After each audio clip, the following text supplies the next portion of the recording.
আসসালামু আলাইকুম বন্ধুরা, আশা করি আপনারা সবাই ভালো আছেন। আপনাদের দোয়ায় আমিও ভালো আছি। আপনারা দেখছেন সাইমন 360 ডিগ্রি ইউটিউব চ্যানেল, সাথে আছি আমি সাইমন।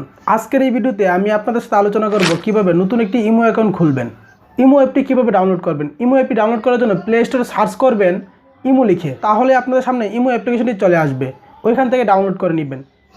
আপনাদের সুবিধার জন্য ডেসক্রিপশন বক্সে এই অ্যাপটির লিঙ্ক দিয়ে দিব। ভিডিওটি শুরু করার আগে একটি কথা বললেই নয়, আপনি যদি আমার এই চ্যানেল নতুন এসে থাকেন তাহলে এখনই চ্যানেলটি সাবস্ক্রাইব করুন এবং পাশে থাকা বেল আইকনটি অন করে দিন পরবর্তী সব নতুন নতুন ভিডিও নোটিফিকেশন পাওয়ার জন্য। যদি অলরেডি সাবস্ক্রাইব করে থাকেন তাহলে অসংখ্য ধন্যবাদ। তো চলুন ভিডিওটি শুরু করা যাক।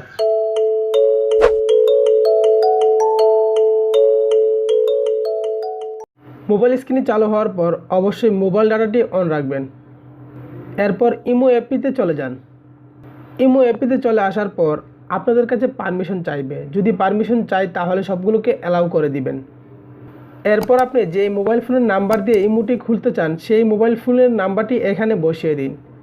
তো আমি এখানে বসিয়ে দিলাম। তারপর টিক চিহ্নতে ক্লিক করুন, তারপর ওকেতে। এরপর আপনার কাছে ভেরিফিকেশন কোড চাইবে।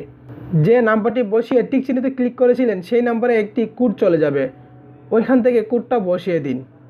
যদি মোবাইল ফোনে সিমটি লাগানো থাকে তাহলে অটোমেটিকভাবে ভেরিফিকেশন হয়ে যাবে। এরপর আপনার নামটি বসিয়ে দিন, তারপর ডানে ক্লিক করুন। দেন ক্যামেরা লোগোটিতে ক্লিক করে আপনার একটি ছবি বসিয়ে দিবেন, তারপর ডানে ক্লিক করবেন। তো আপনার ইমো অ্যাকাউন্ট খোলা শেষ। তো বন্ধুরা, ভিডিওটি দেখার পর আপনাদের কাছে কেমন লাগলো? যদি ভালো লাগে তাহলে অবশ্যই চ্যানেলটি সাবস্ক্রাইব করুন এবং পাশে থাকা বেল আইকনটি অন করে দিন পরবর্তী সব নতুন নতুন ভিডিও নোটিফিকেশন পাওয়ার জন্য। যদি অলরেডি সাবস্ক্রাইব করে থাকেন তাহলে অসংখ্য ধন্যবাদ। আজকের মতন এখানে শেষ করলাম। সবাই ভালো থাকবেন, সুস্থ থাকবেন। দেখা হবে পরবর্তী কোনো ভিডিওতে। আল্লাহ হাফেজ।